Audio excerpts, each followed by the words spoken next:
Long ago, during the reign of King Minh Mạng, there was a heartbreaking story between a poor father and his wealthy son. The father lived in poverty, struggling every day to make ends meet, while his son had everything he needed. One late night, when everyone was fast asleep, the father, driven by hunger and poverty, secretly went to his son's house to take some rice. However, his son, who was asleep at that time, woke up and saw a shadowy figure in the house. In a panic, he grabbed a stick and struck the intruder from behind, not realizing that it was his own father. The blow was so strong that it caused the father to fall and die on the spot. It wasn't until the son ran over that he realized the lifeless body on the ground was his father's. The local courts ruled the case as manslaughter, meaning that the death was an accident, and assumed the son had no intention of killing his father.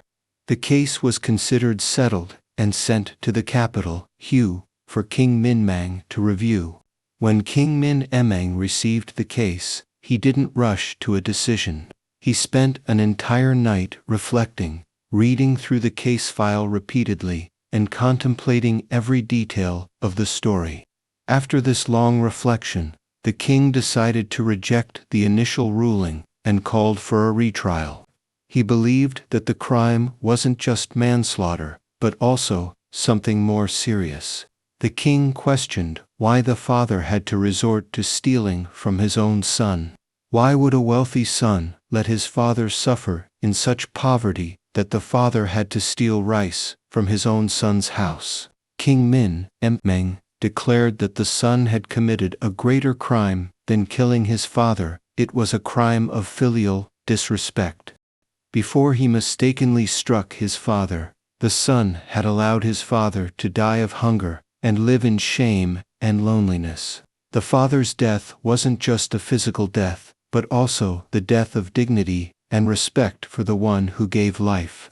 With his wisdom, King Minh Mạng decided to sentence the son to death. The king wanted to remind the people that family bonds and filial piety are essential in life. If these values are lacking, not only will the father suffer, but the son will also pay a heavy price. This story has been passed down from generation to generation, not only to praise the wisdom of King Minh Mạng, but also to remind future generations about the virtues of being a good child and a good person. The story, The Son Who Accidentally Killed His Father, is a profound lesson about filial piety and responsibility toward one's parents. Even though the son was wealthy, he lacked love and care for his father, allowing him to live in such poverty that he had to steal from his own son. King Minh Mạng didn't just punish the son for murder, but he emphasized that the sin of filial disrespect was even more severe, because the son had allowed his father to suffer and die in humiliation. Family love and filial piety are values that cannot be overlooked in life. No matter how successful or wealthy we become, we must never forget our responsibility and love toward those who brought us into the world and nurtured us. A child who lacks respect for their parents not only harms them, but also damages their own dignity and future. One of the 10 commandments given by God to His children is, "Honor your father and your mother, that your days may be long upon the land which the Lord your God is giving you." Honor your parents, not just with words, but by demonstrating it through actions, by caring for and respecting them. Do not wait until they are gone to feel regret. Do not let family love become something superficial, appearing only when it is convenient.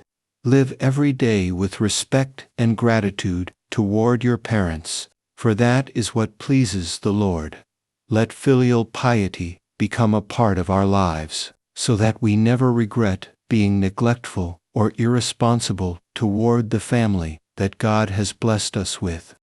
Please subscribe to the channel to listen to more great stories and meaningful lessons that change our perspective and hearts, helping us to live better, more meaningful, and blessed lives.